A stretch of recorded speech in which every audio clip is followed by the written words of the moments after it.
En el sótano de una casa común en Indianápolis, Indiana, un grupo de niños jugaba uno de los juegos más sádicos y perversos que unos pequeños de 12 años jamás podrían pensar, de no ser por la corrupción de un adulto.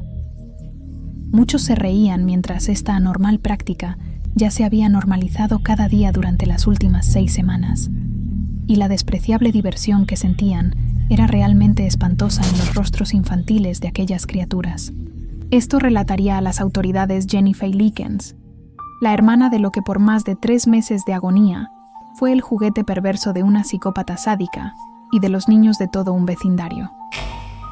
Lo que ocurría en ese lúgubre sótano en el otoño de 1965 desafía toda comprensión humana sobre la empatía y el goce y disfrute que alguien pueda sentir por el sufrimiento ajeno. Y lo más escalofriante de todo, que no solo un monstruo fue el responsable, fue una familia entera los participantes de la tortura durante casi 4 meses a una joven de 16, entre ellos niños de apenas 11 y 10 años, aparte de muchos otros de entre 13 y 15 años provenientes de todo su vecindario. El agónico final de Sylvia Likens. Julio de 1965, Indianápolis, una ciudad típica del medio oeste americano. Casas modestas, vecinos que se saludaban, niños jugando en las calles. Era el tipo de lugar donde la gente dejaba las puertas abiertas y confiaba en sus vecinos. Ese tipo de lugar donde jamás imaginarías que algo tan diabólico pudiera ocurrir. Lester y Betty Likens eran vendedores ambulantes de carnaval y de muy bajos recursos. Viajaban constantemente, moviéndose de estado en estado, vendiendo dulces, jugando en ferias, viviendo una vida nómada que no era ideal para criar a una familia. Tenían 5 hijos, 2 de ellas menores e inseparables, Sylvia, de 16 años, y su hermana menor Jenny, de 15, quien cojeaba debido a una secuela de polio que la había afectado de niña. Una vida viajando con una enfermedad así era extenuante para todos. Necesitaba más cuidado y un lugar estable donde estar cómoda. No sé si se puede culpar a los padres por lo que pasó con sus hijas, pues los Likens no eran malas personas realmente. Estaban desesperados por trabajar para sobrevivir. Necesitaban a alguien que cuidara a las chicas mientras ellos trabajaban en la temporada de carnavales. No tenían mucho dinero, pero encontraron a alguien dispuesta a ayudar por $20 a la semana. En 1965 no era mucho dinero, pero para alguien en extrema necesidad económica podía significar la diferencia. El nombre de esta persona es Gertrude Banisewski. Gertrude tenía 37 años, pero realmente parecía una anciana de mucha más edad. Enferma, con asma severa y desnutrida. Su rostro estaba marcado por líneas profundas de estrés y envejecimiento prematuro, aparte de ser una depresiva medicada y fumadora compulsiva. Se notaba en su rostro la frustración de una vida sumida en la pobreza y un pasado con muchos excesos. Fue divorciada 2 veces, con 7 hijos de diferentes padres. Vivía en una casa destartalada de 2 pisos en el Trinity 850 de East New York Street. La casa estaba en mal estado, con muebles rotos, habitaciones sucias y un sótano oscuro que pronto se convertiría en una cámara de horror. Dependía de la asistencia social y de lo que sus hijos pudieran aportar trabajando. Apenas si podían mantenerse a sí mismos, pero aún así aceptó cuidar a las 2 niñas por dinero que desesperadamente necesitaba. Pero al parecer los Likens no escatimaron en que había algo roto en Gertrude, algo oscuro que estaba a punto de manifestarse de la manera más retorcida. Los vecinos la conocían bien por lo inestable y explosiva que era. Sus propios hijos le temían cuando entraba en uno de sus estados maníacos, como ellos lo llamaban. Tenía cambios de humor violentos, pasando de la calma a la furia en segundos. Quizá el ser abandonada por múltiples hombres o vivir en la pobreza ocupándose de muchos niños había creado un pozo de amargura y resentimiento que iba creciendo dentro de ella, y ahora estaba aceptando a 2 niñas más por el tan necesitado dinero. El 3 de julio de 1965, Lester y Betty Likens llegaron a la casa de Gertrude con Sylvia y Jenny. Las chicas traían sus pocas pertenencias en maletas pequeñas. Sylvia llevaba su ropa favorita, algunos libros, y seguramente sueños de cómo sería vivir en un lugar por más de unas semanas. Las chicas parecían contentas con el arreglo. Sylvia era extrovertida, amigable, Entró con una sonrisa radiante. Jenny era más tímida, más reservada, consciente de su cojera, pero nunca dejando que eso la definiera. Ambas pensaban que sería una aventura temporal, unos meses con una familia nueva mientras sus padres trabajaban. Gertrude les mostró la casa. Les asignó una habitación que compartirían con algunos de sus hijos. Todo parecía normal. Los padres firmaron un acuerdo informal. Prometieron enviar $20 cada semana sin falta. Se despidieron de sus hijas con abrazos y se fueron. No volverían a ver a Sylvia con vida. Durante las primeras semanas, todo parecía relativamente normal. Las chicas iban a la Arsenal Technical High School junto con Paula y Stephanie, las hijas de Gertrude. Hacían amigos, jugaban con los hijos de Gertrude y los niños del vecindario. Comían en la mesa familiar, aunque la comida era escasa y poco nutritiva. Sylvia ayudaba con las tareas del hogar, cuidaba a los niños más pequeños, trataba de ganarse su lugar en esa familia temporal. Pero cuando el primer pago se retrasó unos días, el lado más depravado de Gertrude salió a flote. Fue como si un interruptor se hubiera activado en su cerebro. La frustración de años de pobreza, abandono y fracaso encontró un objetivo, y ese objetivo fue Sylvia. Comenzó con una bofetada sin previo aviso, un golpe tan fuerte que dejó a Sylvia aturdida, sin entender qué había hecho mal. Gertrude la acusó de comer demasiado, de ser una carga, de ser desagradecida. La golpeó frente a todos sus hijos, frente a Jenny, mientras un silencio incómodo inundó a todos. Ninguno dijo nada.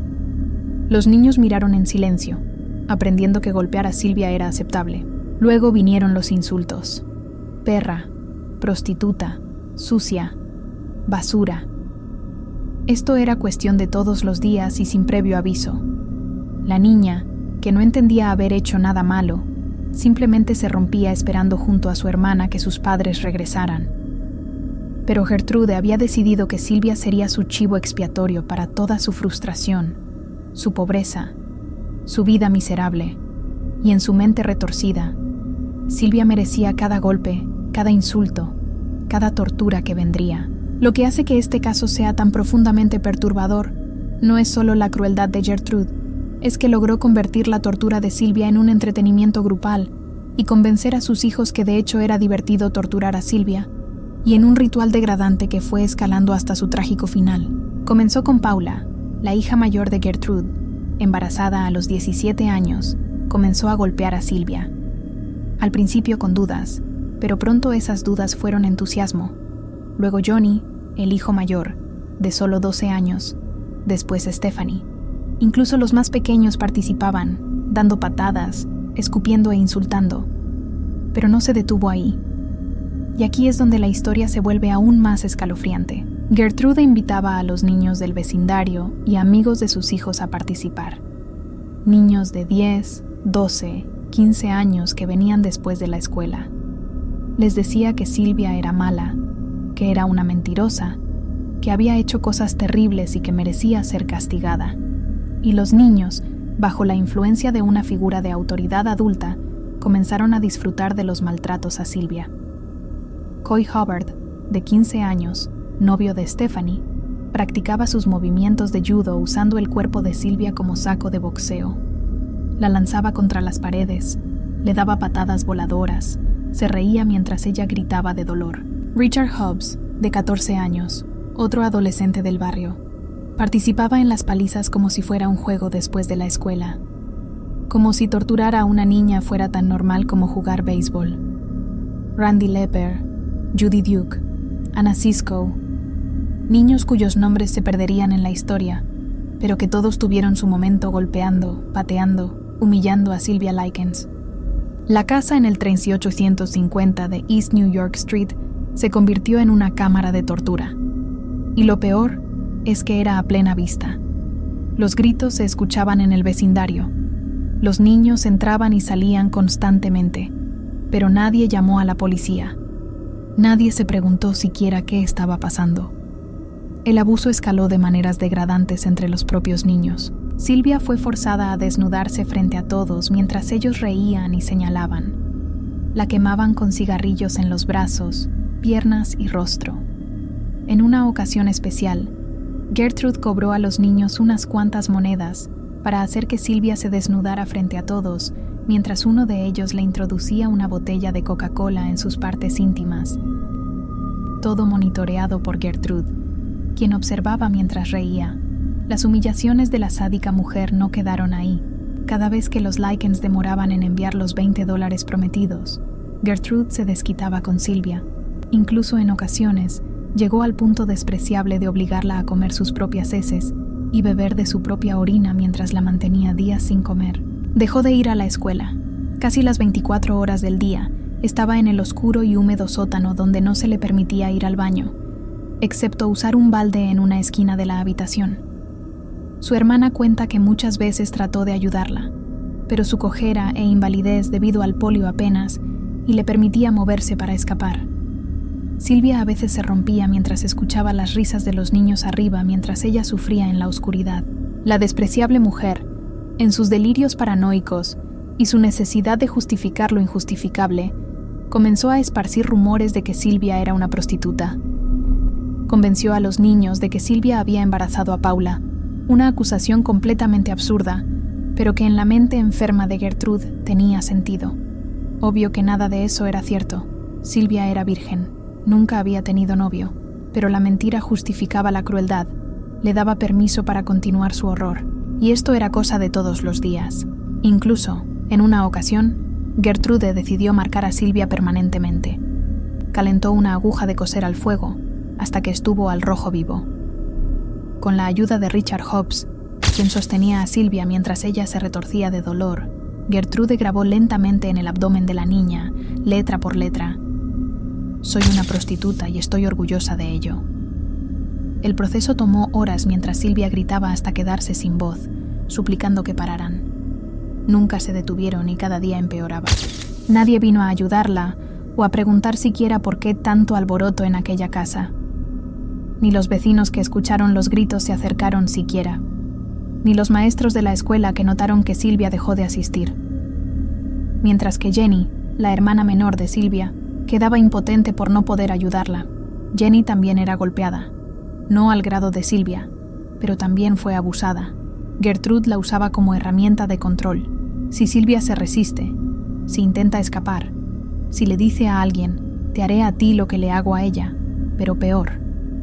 Era una amenaza constante que mantenía a Jenny paralizada de terror. Jenny vivía en un estado constante de miedo, incapaz de pedir ayuda porque apenas si podía caminar, y genuinamente creía que si lo hacía, Gertrude las mataría a ambas. Tenía 15 años. ¿A quién podía acudir? ¿Quién le creería que una madre de familia estaba torturando a su hermana con la ayuda de una docena de niños? Más tarde, en el juicio, Jenny testificaría entre lágrimas. Pensé que si decía algo, nos matarían a ambas. Cada noche rezaba para que alguien viniera a salvarnos, pero nadie vino. Para finales de octubre de 1965, Silvia ya no era reconocible como la niña alegre que había entrado a esa casa 3 meses antes. Su rostro estaba tan hinchado por los golpes que apenas podía abrir los ojos. Había perdido el control de esfínteres debido al trauma físico extremo. Apenas podía moverse. Sus piernas estaban tan dañadas que gatear era imposible. Estaba desnutrida hasta el punto de parecer esquelética. Gertrude apenas le daba comida, y cuando lo hacía, eran sobras podridas o cosas no comestibles. Silvia estaba muriendo lentamente. Los niños del vecindario seguían yendo a la casa para verla, como si una atracción morbosa se tratara. Bajaban al sótano. La miraban tirada en su propio excremento.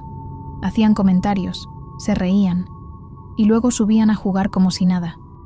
Gertrude, al darse cuenta de que Silvia estaba al borde de la muerte, finalmente entró en pánico. Y no por compasión o remordimiento, sino por miedo a las consecuencias legales de lo que había hecho.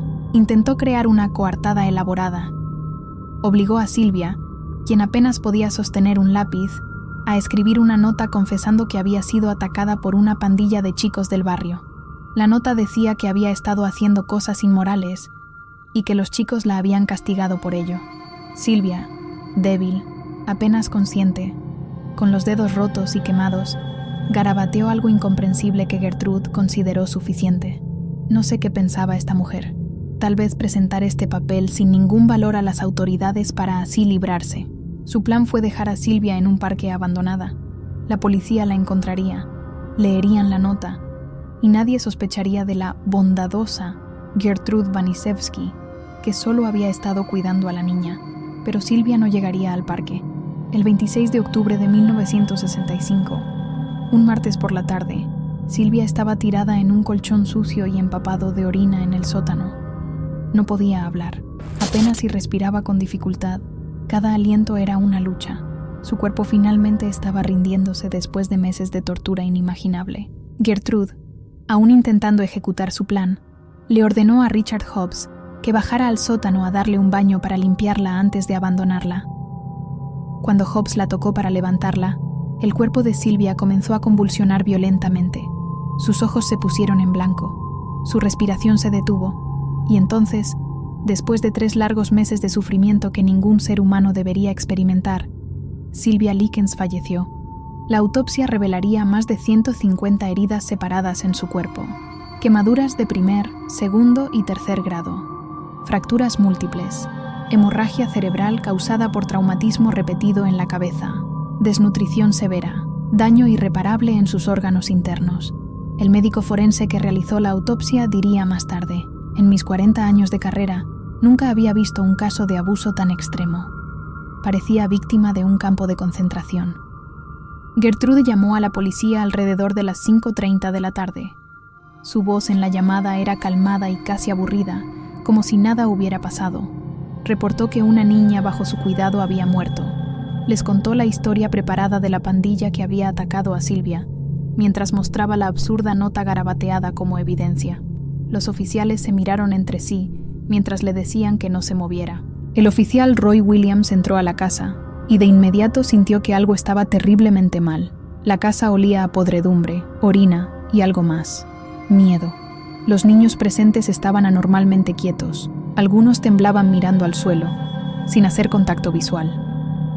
Cuando abrió la puerta del sótano, el olor fue espantoso. Era inconfundible lo que había pasado ahí. Supo inmediatamente que la historia de Gertrude era una mentira. Las heridas eran demasiado numerosas, demasiado variadas, claramente infligidas durante semanas o meses, no en un solo ataque. Gertrude seguía insistiendo en su historia, hablando rápido, nerviosa, tratando de convencer al oficial. Los niños permanecían en silencio, demasiado aterrorizados para contradecirla. Entonces Jenny Likens, la hermana menor que había vivido 3 meses de pesadilla silenciosa, reunió todo el coraje que tenía para gritar ayuda. Se acercó al oficial Williams, lo tomó del brazo con sus manos temblorosas, mientras le decía: «Por favor, tienes que sacarme de aquí, te diré todo lo que pasó. Ella miente, todos mienten». Jenny habló durante horas, describió cada tortura, cada golpe, cada humillación que su hermana había sufrido. Nombró a cada niño que participó. Explicó cómo Gertrude había orquestado todo, cómo había convertido el abuso en un espectáculo. Para cuando terminó, los oficiales presentes estaban pálidos sin saber qué decir. Habían visto crímenes antes, pero nada los había preparado para esto. Esa noche, Gertrude Wanisewski, Paula Wanisewski, John Wanisewski, Richard Hobbs, Coy Hubbard y otros niños fueron arrestados. La noticia estalló en Indianápolis como una bomba. El juicio contra Gertrude Wanisewski y sus cómplices comenzó en abril de 1966. Fue un horror mediático sin precedentes. Reporteros de todo el país llenaban la sala del tribunal. Las portadas de los periódicos mostraban fotos del sótano, de Silvia antes de morir. El fiscal presentó evidencia fotográfica que hizo que los miembros del jurado agacharan la cabeza con la mano en la frente. Fotos espantosas de la condición en que encontraron a Silvia. Jenny Likens fue la testigo principal. Subió al estrado con su cojera característica, todavía traumatizada y asustada, pero determinada a conseguir justicia para su hermana. Testificó durante 3 días completos. Describió en detalle gráfico y explicó cómo Gertrude manipulaba a los niños, cómo los convencía de que Silvia merecía el castigo. Hubo momentos en que Jenny se quebró, llorando incontrolablemente al recordar los gritos de su hermana mientras miraba directamente a Gertrude. Sentada en la mesa de la defensa, permanecía mayormente inexpresiva y sin mostrar un ápice de arrepentimiento, actuando como si todo fuera un malentendido terrible. La defensa de Gertrude argumentó que estaba mentalmente enferma, que no era responsable de sus acciones debido a depresión severa, desnutrición y posible daño cerebral por años de abuso de medicamentos. Después de solo 8 horas de deliberación, el veredicto fue unánime. Gertrude Baniszewski, culpable de asesinato en primer grado. Sentencia: cadena perpetua sin posibilidad de libertad condicional. Paula Baniszewski, de 17 años, culpable de asesinato en segundo grado. Sentencia: cadena perpetua. John Baniszewski, 12 años, culpable de homicidio involuntario. Sentencia: 21 años. Richard Hobbs, de 14 años, culpable de homicidio involuntario. Sentencia: 21 años. Coy Hubbard, 15 años, culpable de homicidio involuntario. Sentencia: 21 años. Lester y Betty Likens juraron estar arrepentidos de haber dejado a sus niñas. La justicia aparentemente había sido servida, o eso parecía, pero aquí viene la parte que enfurece a muchos. La parte que hace que este caso sea aún más doloroso décadas después. Luego, en 1985, después de cumplir solo 20 años en prisión, Gertrude Baniszewski fue dada en libertad condicional. 20 años por 3 meses de tortura inimaginable que terminaron en la muerte de una niña inocente. La decisión causó indignación pública. Hubo protestas fuera de la prisión pidiendo justicia, mientras que Jenny Likens, ahora una mujer adulta, suplicó que mantuvieran a Gertrude en prisión, pero esa era la ley. Gertrude había sido un prisionero modelo, había participado en programas de rehabilitación, había expresado, aunque vagamente, algo parecido al remordimiento, y así salió libre sin más por su aparente buen comportamiento. Solo se supo de ella que se convirtió al cristianismo yendo a la iglesia los domingos, y sonriendo a sus vecinos que no tenían idea de quién era realmente, hasta que en 1990 murió de cáncer. Paula Baniszewski también fue liberada eventualmente, y cambió su nombre. Este caso me hace pensar en lo cruel que uno puede llegar a ser por la influencia de los demás. Todos los participantes resultaron traumados, algunos hasta se quitaron la vida, argumentando que eran niños y no tenían la capacidad intelectual para entender lo que estaban haciendo. ¿Cómo pudieron tantos niños participar en algo tan monstruoso? ¿Fue maldad pura inherente en ellos? ¿O fue el poder de una figura de autoridad manipulando mentes jóvenes y moldeables? Algunos de esos niños sabían que estaba mal y participaron de todos modos. No hay respuestas fáciles a estas preguntas. Si llegaste hasta aquí y te gustó el video, suscríbete y dale like para más contenido. Déjame tu opinión en los comentarios. Hasta la próxima.